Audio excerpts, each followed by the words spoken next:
Good evening. I'm Sean Roman, pinch hitting for Nisa Petrilli. I'm Jay Kaplan. I'm Steve Ferguson. And I'm Anthony Strait. And this is On the Sports Line's NBA Draft Special.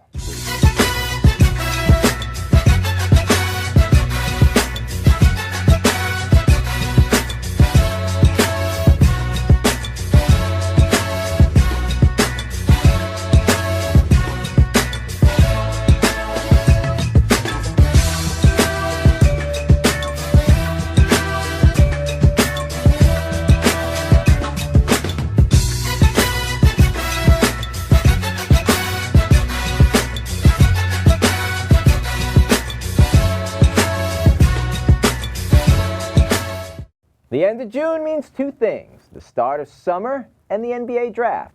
Tonight, we're going to take a look at who the Knicks drafted at number 4, as well as who the Timberwolves, Lakers, and Jay's favorite, the 76ers, took with picks 1 through 3. We're also going to tell you who the sleepers of this draft are and what we think of 3 teams with new head coaches. All that and more. As always, we would love to hear from you. So email us at fanspeak@onthesportslines.com. Send your tweets to @onthesportslines and your post to facebook.com/onthesportslines. We just may read them on the show. We will. Unlike way back in 1985, which was the year of Back to the Future, the ping pong balls did not bounce the Knicks' way.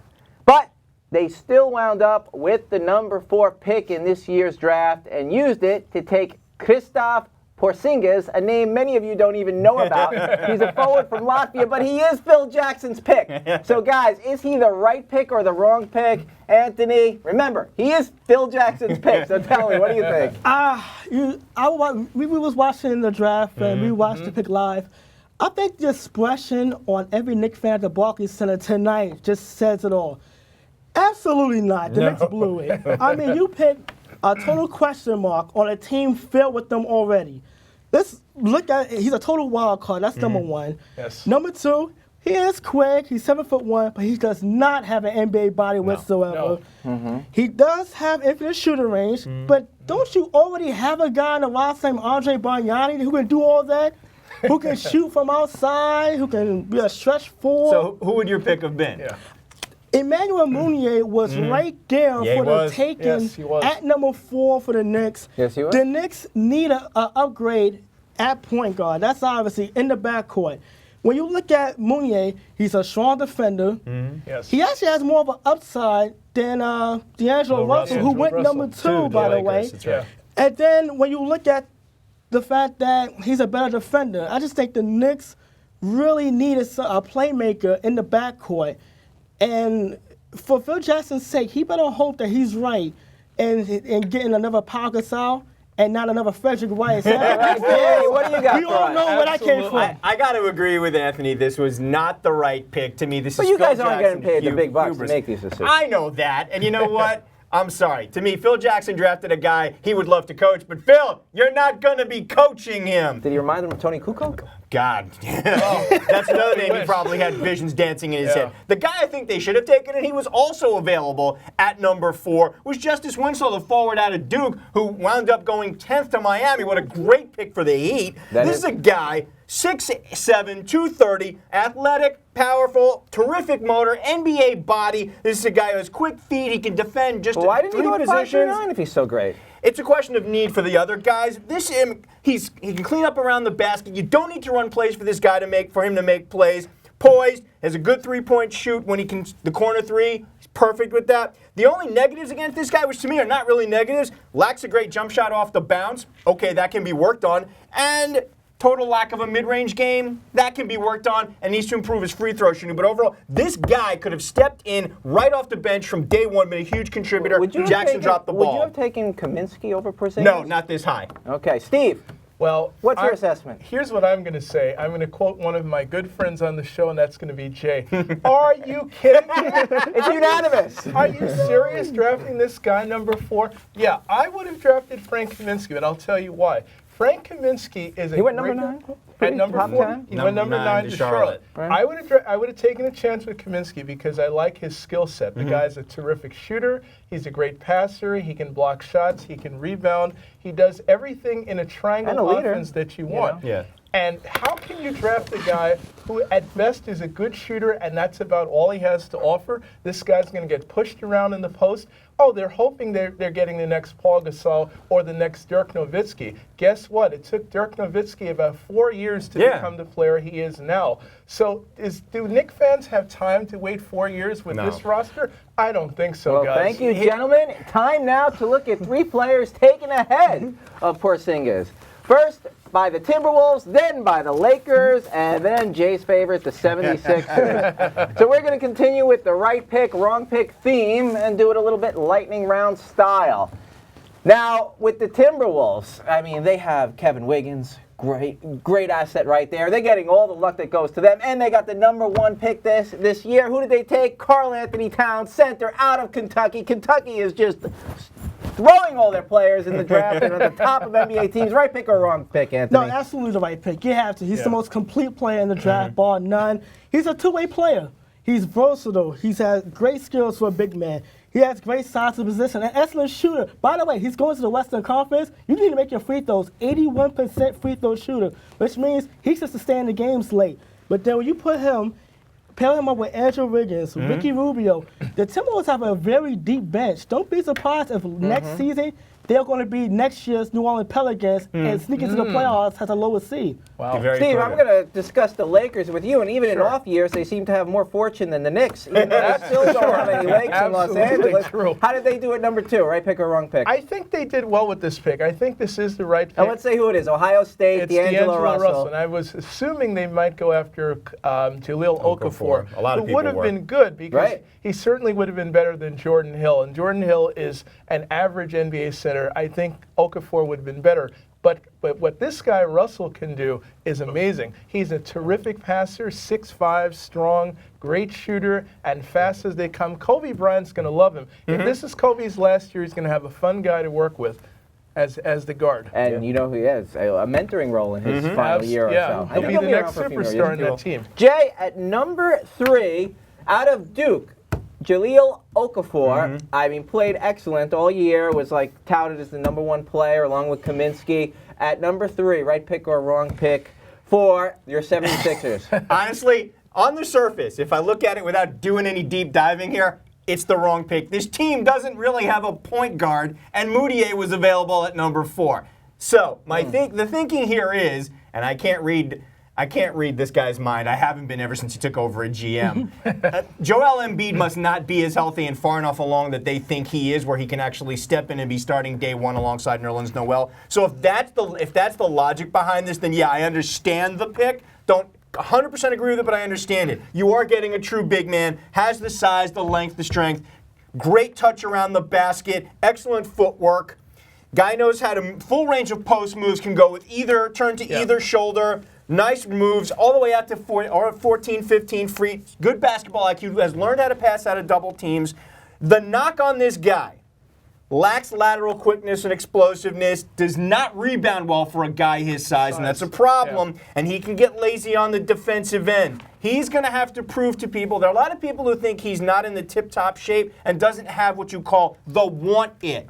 He's going to have to come in and prove that he actually wants it, because if you're going to be an elite guy in the NBA, you got to put in an elite work ethic. Yeah. That's the big knock on him. We'll see. All right. We got to scoot now because the NBA draft is only 2 rounds. And why don't we dedicate a show to the NHL and MLB draft, Jay? Because those drafts are too damn long. Okay, 5 diamonds in the rough, and who goes is going to provide a lot of entertainment and value. It's the key aspect for GMs. So who is going to be this year's Kawhi Leonard? Our guys are going to weigh in with their choices. Jay, who's your sleeper pick in the draft for this year? My sleeper pick is R.J. Hunter, the 2-guard out of Georgia State, who came into national prominence with his university's Cinderella run to the NCAAs and the whole coach's son narrative that was going on. Guy has a lot of positives. Excellent shooter with deep range, lethal on the catch and shoot, very effective in the pick and roll. 2 skills that will serve him very well in the NBA. Quick off the bounce, good passer, sees the floor well, high basketball IQ, gets to the line a lot, shoots, knocks down his free throws when he gets there. 6'11" wingspan for a guy who's 6'5", which allows him to get into the passing lanes, make a lot of steals. He rebounds well from the guard spot. He needs to get stronger. He's only 190 pounds, is not explosive. I'm looking at late first round, early second. I think he's going to make an NBA roster because of his intelligence and versatility. People are saying, well, he didn't shoot well his last year in college. Well, when you've got no supporting cast and everybody's throwing everything at you, you're going to not shoot well. But he's going to have room to operate in the NBA. And here's the thing, 190 pounds, people are comparing him to Kevin Martin. Yeah. Kevin Martin was a guy who got to the basket a lot at his size. Yes, so, I mean, granted, R.J. Hunter needs to do some work in the weight room, but whoever gets this guy is going to get themselves one solid player. All good points. Anthony, who do you got? You got a sleeper for us? Yes, I'm going to go with Cameron Payne, the point guard from Murray State University. Murray State Racers. His 6'2", 183 pounds. He's the third best guard in the draft. He wasn't the third best guard on his own team at one point. But he has come a long way. That's from obscurity to a really good pick. 20 points a game, 6 assists. All Ohio Valley Conference first team honors as a freshman. Yep. He has a knack for finding the open man. He's a true point guard. Great touch behind the 3-point mark. He worked out with the Lakers, the Kings, the Nuggets, the Pacers, the Thunders, and even met with Boston. Guys who can use teams who can use a point, Knicks. But I think he's going to be a real good steal for anyone in late first round. What do you think? I mean, give me your sleeper. I'm going with a guy that a lot of people don't think about, a guy named Justin Anderson who played at Virginia. When Virginia was #1 in the country for most of the year, this guy was one of the reasons why they were. He is a very consistent player, 6'6", 230. We're talking about wingspan, 6'11" wingspan. Yep. He's a pretty good shooter. He's improved his shooting a lot in the last couple of years. Defensively, he has some weaknesses, but at the same time, he's a pretty smart player. And I think in the NBA, you have to also count the word smart in terms of being a potentially great player. I think he has the ability to get to that level. The only thing that concerns people is that he's coming off an injury. Yes. So that's probably what's going to cause him to drop. But I agree with you. Whoever gets him late first, early second is going to get a good player. I agree as well, because the Cavaliers' national title hopes went down when he went down the injury. Yes. And we saw it in the Michigan State game, too. Never discount the glue guy. All right, we got another highlight of the NBA offseason, and that's the coaching carousel. To me, it's not as interesting as the U.S. Open. If you guys want to throw in a comment there about 2 Opens. Congratulations to Jordan Spieth. That's pretty amazing. 2 in a row, how we doing the British Opening. But to me, this is the most boring segment of the night. But anyway, only to you. To us, 3 teams are expected to be part of the NBA players for years to come. They now have new coaches. The Bulls lead that way. They hired Fred Hoiberg. The Thunder brought in Billy Donovan, and the Pelicans, I still can't believe that's an NBA team, will now be led by Alvin Gentry. Everyone obviously brings something to their new team. Yep. Steve, which of these new coaches are you looking at? I'm looking at Alvin Gentry with New Orleans. I think he brings, first of all, a ton of experience. Yes, he does. He was an assistant with the Golden State Warriors who just finished winning the championship. That's what I would look at. Yeah, and with the Phoenix Suns, he actually did a very good job with that team while he was there for the 3 years he was there. I think the development of Anthony Davis will be crucial in terms of being successful. Yeah. But I think he has the skill set at age 60 with a lot of experience, NBA and college, to really get this team even at a higher level than Monty Williams did. Yeah, this guy always leads the way in good points. Anthony, what do you got? Golden State offense. I want to look at Fred Hoiberg taking over in Chicago. The mayor. Yes. But Tom Thibodeau. Yeah, they've underperformed the last few years. They really. They have. Well, they've underperformed. And you can see with Tom Thibodeau on his way out, he lost the team, especially in that Game 6 elimination game against Cleveland. It was obvious that they quit on him. He had problems with management. So it was only a matter of time. But Hoiberg has a very tough act to follow. Now, he won over 100 games at Iowa State, led them to consecutive NCAA appearances, back-to-back Big 12 conference titles. But you're taking over a team that's built to win now. 50 games. They come over a 51 season. Derrick Rose, once again, it's the health issues. It's the health issue. It's health. It's health. Derrick Rose, if he's healthy, he brings in a more up-tempo style offensive game that may benefit him. Jimmy Butler as well, if he's brought back and he's signed. Yeah, that's big for them. Yeah, And that is huge. also keep in mind, he already comes in with a good relationship with the general manager, Yes, he does. Foreman from his days at Iowa State. That's right. And he was a former teammate of John Paxson's in the old Chicago Bulls days. Yes, that's so right. I'm just but he has to win right away to justify the Bulls management getting rid of a guy that led the team to the playoffs all 5 seasons. It was just only hampered by the inability to stay healthy and LeBron James. Jay, I know you have a lot to say about Billy Donovan in Oklahoma City. I do actually. Here's the thing. Like Steve Kerr, Billy Donovan is walking into a perfect situation for a rookie head coach, perennial playoff team, 2 A-list superstars. He does have some things to deal with to determine if he's going to be as successful as Golden State's rookie head man. First thing, he's got to recognize that the college game is demonstrably different than the NBA version, okay? With that in mind, he's done a good job of surrounding himself with a staff that has lots of NBA experience. Kept Mark Bryan and Darko Radovic from Scott Brooks' staff. Added former Pelicans head coach Monty Williams, who's been really good at player development. Anthony is Anthony his Davis, lead, right there. That's his lead assistant. There's also a possibility that Maurice Cheeks, who has head coaching experience and is a former OKC assistant, might be brought back, which would be good to keep the relationship with Russell Westbrook. Anthony Grant, who was his lead assistant at both Marshall and Florida and the head coach of Alabama, will be joining that staff. Here's the thing. Got to handle Russell Westbrook, MVP candidate. Will Donovan stick with an offense where Westbrook is running pick and rolls with Cantor, Adams, and Durant and shooting a lot more and turning the ball over more than a traditional point guard? Or is he going to put in a system that has Westbrook playing more of a pass first, shoot less role? And if he does, can he get Westbrook to buy in for the team's sake? And finally, you got to reintegrate Kevin Durant in a contract year where his free agency is going to be the big thing. Now, reintegrating him into the team is going to be the easy part. He knows how to play with Westbrook no matter what system Donovan's in. Durant's going to get his shots. There's no doubt he wants to bring a title there, but Donovan's going to have to prove to Durant and everybody else that it can happen, and the Thunder's return to elite status will go a long way to cementing Donovan as the coach and towards keeping Durant in OKC. All very good points, guys.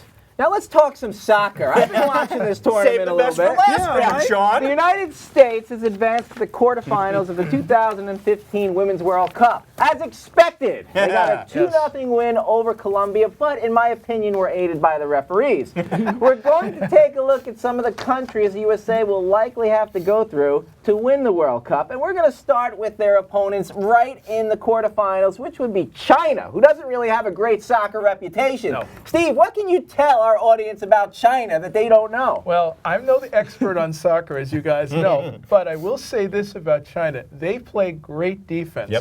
And that's the one thing the USA has to be careful with, because the USA, their offense is a little spotty, to say the least. And the coaching decisions they make will be very important, especially with them losing Megan Rapinoe and also losing Holiday in the Colombia game. So their offense is that much more weak, and they're very sporadic. And if they don't get off to a good start, Rapinoe gets those set pieces, and that could prove fatal. And plays right into China's hands.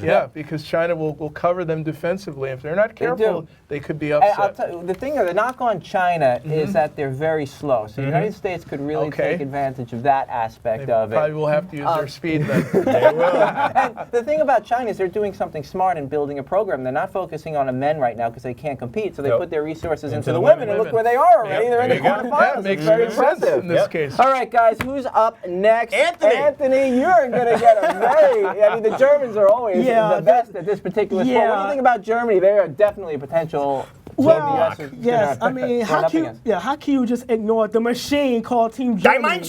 Yes, by the way, if you're going to take a bet, who would you take, the men's German team or the women's German team? Because they're both pretty good. Now, here's the thing. They went 10-0 in qualifying games, outscoring their opponents 64. That's a dominant team. 64 to 4. Wow. And now here's the thing. Now this is the World Cup. This is the U.S. does not have a cakewalk. The rest of the world has caught up to them. The big point. Germany beat the Ivory Coast 10-0. It was 5-0 before the halfway. A team filled with our moms could beat the Ivory Coast, though. They beat Thailand 4-0. Thailand's the worst team to get in the World Cup, though. Yes, they beat Sweden 4-1 as well. And they're doing all this without Player of the Year, Nadine Kessler. That's the big deal. That's the big one. Yes, they are. Sylvia Lee is the head coach. Remember, she was on the original 1991 Germany team that played in the very first Women's World Cup. So the experience goes a long way. Yes, it does. The way they attack, they're very patient. They're technical. They will test the best coached team in the tournament by far. Question. And that's what Germany has, the two best coaches in the world at both levels. And here's the thing, though, what the United States they have done very well is defended very well, especially that back end, which is a surprise. I thought that was a weakness. But it would be very tested with this Germany team that will not hesitate. They're very patient. They'll pick the spots. Yes. Also, the United States offense is so unimaginative as it gets. Yes. Waiting for Ambi Wambach to get open in front of the net for a header is getting a little predictable. Hey, come on now. To be fair, it looks like Alex Morgan is getting untracked, which bodes well for them. That is true. Good point. That's absolutely. well. But I ask you if you They slowed down age-wise, though, the United States. That's one of the big knocks on them. And they're not playing a very fluid style. They're getting the job done, but they're developing a lot of critiques in how they're doing it. This is true. All you have to do is win. I think it's the fact that the rest of the world in the last 4 years has really caught up to them. And the United States was very fortunate 2 years ago to win the gold medal in the Olympics, which is just as prestigious in the women's world as a World Cup. Yeah, by the way, I can just imagine Hope Solo having to stop all those shots from Germany on her own when the defensive back When Hope Solo was up against it in the one game, she really performed well. How will she do when she plays the Japans and the Germanys? Speaking of Japan, chances are if U.S. gets all the way to the finals, they could be running into the defending champs. I think so. They were in the finals in the Olympics. Who advanced to the quarters with a 2-1 win over the Dutch. They'll take on Australia, who upset Marta and Brazil, which was the big upset of the tournament so far. This is going to be Japan's first real test of this tournament because the teams they were playing in group play were making their debuts, including the Australians. It was a test, but nobody who really scared them. Okay, they need to keep playing the suffocating defense. They've only allowed 2 goals in 4 games in group play, only one, and one of which was scored by the Dutch in extra time. Did you see that goal? That was a very bizarre goal, and that maybe you guys complained about it the last time, but the conditions of the AstroTurf can create a weird bounce sometimes. Nevertheless, professional goalies should be able to deal with a bounce like that. Here's the thing: the Japanese are going to need to find some more offense. They've not beaten any team by more than 1 goal. They'll need continued big play from defender Sayori Ariyoshi. But she needs to stay on the field. Already has 1 yellow card. She gets 1 more. She's going to get bounced. And they can't ill afford to have her gone after they lost veteran striker Kozo Endo. This is true, but Kozo Endo went down with a broken ankle in the opening match, and she's their best striker. None of Japan's opponents have really been able to give them a game that forces them to react under the pressure of having the target on their back as defending champs. That's going to likely change in the one and done of the knockout round. Look at that! We talked a lot of women's soccer tonight, guys. That music right there means it's time for the 3-minute warning. Anthony, you have the privilege of leading us off. Thank you, Sean. All-Star games have always been nothing more than glorified exhibition. The voting process involves roots of the popularity contest received with the popular kids in high school. How else do you explain the idea of 8 17 world players possibly starting a baseball annual mid-season classic? Due to a major flaw in obvious online fan ballot checking, a game that for whatever reason determined home field advantage in the World Series may be played between the National League and last year's American League champions. If Major League Baseball is going to insist on making the All-Star game count for something, they have to gym it and take away the fan vote. Of course, fans want to see their favorite players and teams such as this. But who wants overall sponsors and its 220 average determining what a possible game 7 will be played late October? Not me. The whole big time it counts concept was first game's brainchild. Without management to put a stop to it. It's about time we put an end to individual fan bases abusing their power to vote for the starters and put their very best and deserving on the field. Amen. This is a special baseball, not music.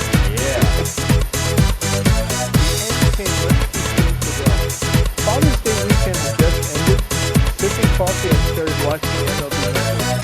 Suddenly, devastating news came across the airwaves. Darryl Hamilton, the broadcaster and 13-year pro, had been shot and killed in his Carolina, Texas home. This terrific 13-year pro batted .291 in his career.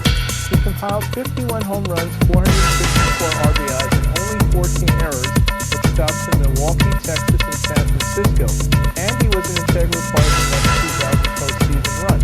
But Darryl was always much more than numbers and efficiency. His life was about professionalism, garnished with style and class. From his inquisitive loquacious manner to his bullseye dapperness to his effervescent megawatt smile, Darryl Hamilton was one of a kind. 50 is pro and man taken away from us. Happy early. Now it's time for all of us to keep the spirit and best of life alive. 600 plus home runs, 2,000 plus RBIs, 3,000 plus hits. Tier 1 clubs in baseball. If you belong to any of them, you'll likely make a Hall of Fame ballot. Belong to all of them? Because they're already working on the bus that will reside in Cooperstown. Unless you're Alex Rodriguez. Now, those who know me, and those who follow the show, know that I am not an A-Rod fan. I've railed against his lack of clutch performance, and I've railed against his use of performance-enhancing drugs. And I've often said that Derek Jeter always understood what it meant to be the Yankees, and A-Rod never has. He always seemed more concerned with how much the fans in the media liked him. To me, all this made him a villain worthy of being reviled. Plus, I have to bear as a Yankee. Now, I don't know if it was spending all of 2014 on suspension or returning to a clubhouse no longer owned by Jeter. But the 2015 version of A-Rod is in great shape, is putting up numbers. 285, 15 homers, 42 RBI, and 921 OPS. And he's acting like a veteran mentor that his younger teammates need. All that, plus reaching all of those Tier 1 clubs, as this season, and you have the makings of a comeback player of the year type of season. All this hasn't turned me into an A-Rod fan, don't get me wrong. It's just brought into sharper focus just how much Alex has cheated not only the fans and himself, but how much he's cheated the game. We can't know how much of this success is attributable to PEDs, so there will always be an asterisk attached to a resume that should otherwise be a no-brainer first ballot worthiness. Which makes me wonder what's going to get. It took a guy who has dedicated his life to catching baseballs that leave the field of play to demonstrate the right kind of sense you should have if you ever get your hands on a valuable home run ball. Zach Hampton knew exactly what to do with A-Rod's 3,000 hit/home run ball against pressure from Yankee brass. The lessons to draw are simple. Number 1, hold on to it for dear life. Number 2, say ready for this? no to any immediate offer in the excitement of the moment. Number 3, comment, negotiate later. Simply, catching a baseball like A-Rod's 3,000 can be a life changer for the average person. I'm an average person. There's some average persons all around you. That's because the value of his ball is somewhere in the realm of 5 to 6 figures. On the low end, my salary, and the high end, multiples of my salary. And that's a valuable ball because A-Rod has reached the plateau after a century of play that only less than 30 players have ever reached. Consequently, the price can be used to pay a mortgage, buying a car, helping an elderly family member, or towards educational costs. Such a rainfall would have wiped out the $150K in debt that Christian Lopez reported he had after he caught Qtrs 3,000 in July of 2011. But the simple, very nice Mr. Lopez held on to his treasure for just a few minutes before he succumbed to the most gentle of pressure from the Yankees, and he gave the ball back. For his generosity, he got some swag, some signed balls, jerseys, hats, luxury seats. A lot of stuff the Yankees could afford. But it's the fans in the outfield seats and their infinite variety that have a greater need for the boon such a ball can bring. Even the aberrational Mr. Hampel is closer to the everyman needing a mulligan than the elite athlete making millions of dollars. The tickets, parking fees, concessions, so the Yankees are trying to squeeze it all for the most they can get. That's the essence of the sports business, which is why every single fan catching a prize baseball should not waste the rare opportunity to turn the table. For Jay Kaplan, Steve Ferguson, Anthony Strait, I am Sean Roman, and thank you so much for spending part of your evening with us. We hope we'll see you again on July 9th for another edition of On the Sports Lines. And remember, if you'd like to see this show again or catch up on any of those you may have missed, please check us out at youtube.com/onthesportslines. And check out our blog at onthesportslines.blogspot.com. Good night, everybody. Good night, everyone.